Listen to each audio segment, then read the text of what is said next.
I wasn't planning on doing a video today. I was planning on waiting on tomorrow to talk about how deadly serious the next week before election day was. But I'm going to do both. This one now, today, and the other one tomorrow morning. Anyway, let's get to the point. This is an op-ed piece I found on CNN that was posted yesterday. It was from Jeffrey D. Sachs, just some notes about him. He was the professor and director of the Center for Sustainable Development at Columbia University. But let me play you this small clip from an interview with Jake Tapper's State of the Union on CNN. We're not going to control the pandemic. We are going to control the fact that we get vaccines, therapeutics, and other mitigation. Why aren't we going to get control of the pandemic? Because it is a contagious virus, just like the flu. Yeah, but why not make efforts to contain it? Well, we are making efforts to contain it. By running all over the country, not wearing a mask? Jake, that's what the vice president's doing. We can get into the back and forth. The man you just saw there was White House Chief of Staff Mark Meadows. Now, as you could probably notice, he says there's nothing we can do to stop the pandemic. Hence the title of this op-ed piece. The Trump team just announced its surrender to the pandemic. Donald Trump has surrendered without even joining the battle. I have no doubt that he will be remembered as the greatest presidential failure in American history. Trump's sister, Marianne Trump Barry, has said he has no principles and only wants to appeal to his base. Yet his lack of principles is perhaps not the main reason for his surrender today. His remarkably and seemingly boundless stupidity is more likely the main cause. Yeah, we got that. Big time. Bob Woodward's tape makes perfectly clear Trump actually knew the extreme dangers of an epidemic that has so far claimed nearly 230,000 American lives, a toll that rises around 1,000 each day of Trump's inaction. Trump's stupidity came from his false beliefs that the choice before the country was to let the epidemic rage or to shut down the economy. For many reasons, perhaps including the Trump's organization's embeddedness, Trump chose at every moment the economy over trying to stop the virus. Yet Trump's whole premise was deadly wrong.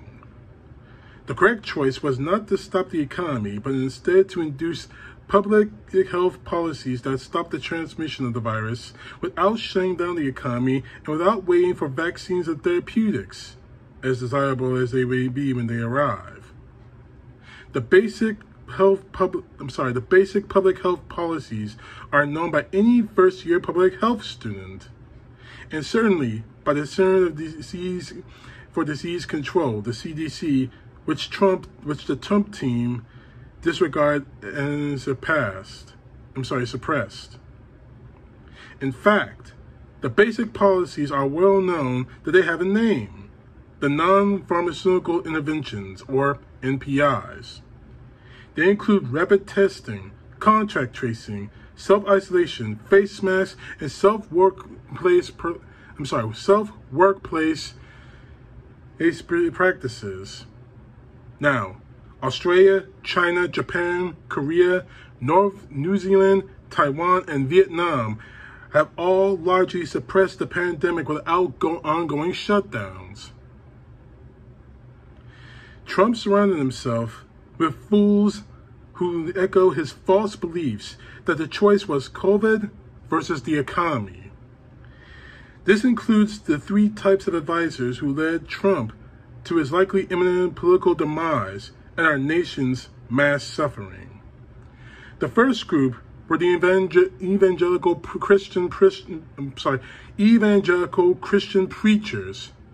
who are more interested in packing their pews than saving their parishioners, who caught the disease in their megachurches. This is the key part of Trump's base. Its leaders helped to lead Trump to calamity.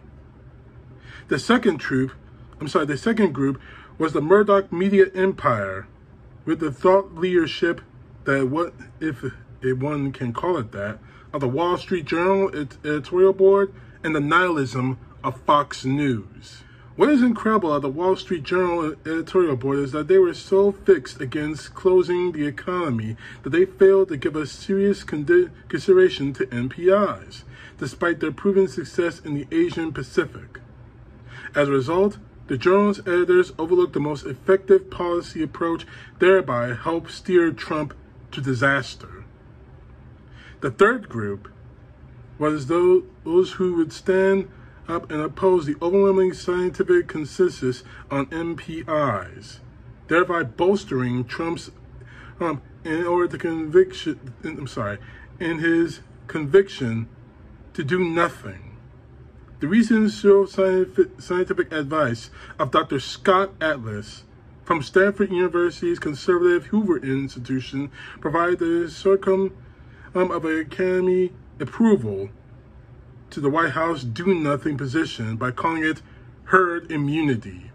I'm sure everyone has heard about herd immunity by now.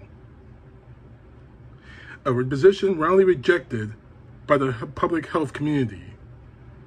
Trump may have surrendered, but the overwhelming majority of Americans have not. We will apply the spirit of Winston Churchill, his wartime determination to our battle against this virus, declaring that we will fight the pandemic on the beaches. This is, of course, Winston Churchill talking. On the beaches, we shall fight on the landing grounds. We shall fight in the fields and in the streets. We shall fight in the hills. We shall never surrender. See, we are ready to wear masks, to be tested, to socially distance and self-isolate when necessary, to keep our offices and shops safe for the public. We want to save our parents, our siblings, our children, our friends, and our fellow Americans from a killer disease that not only has claimed lives, but could lead to long-term grave disabilities, including congenital disorders for those who may survive the infections. God help us to vote in the ballots honestly. If Americans turn out in large numbers and vote based on the attitudes they are expressing daily to pollsters, we will have a new president and a new lease on life very soon. In the interim, our governors and mayors should set up their efforts to suppress the virus until a decent, sane, competent federal government arrives under Joe Biden's leadership on January the 20th.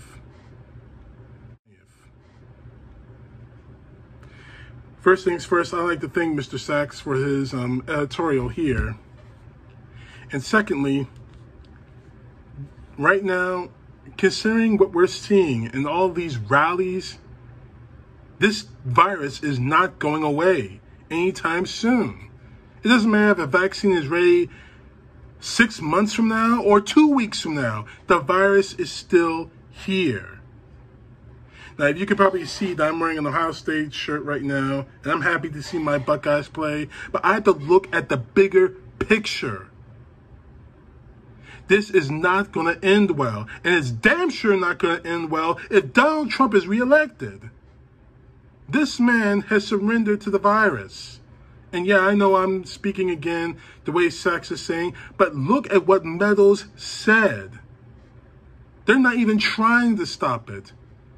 They're not even trying to even acknowledge that it exists. Just today, Donald Trump says, I'm tired of COVID. Everyone is tired of COVID. It's going to disappear after the election. COVID, it's going to be gone. It's not. This isn't The Apprentice, Trump. If you haven't learned that by now, in 4 years, how the hell are you going to learn for another 4 years? Or in your little ambition as president for life? I am telling you, ladies and gentlemen, my brothers and sisters, my fellow Americans, if Donald Trump is reelected, this nation will die. He's already given up on COVID, what's he going to do when he gives up on something that's even far, far worse?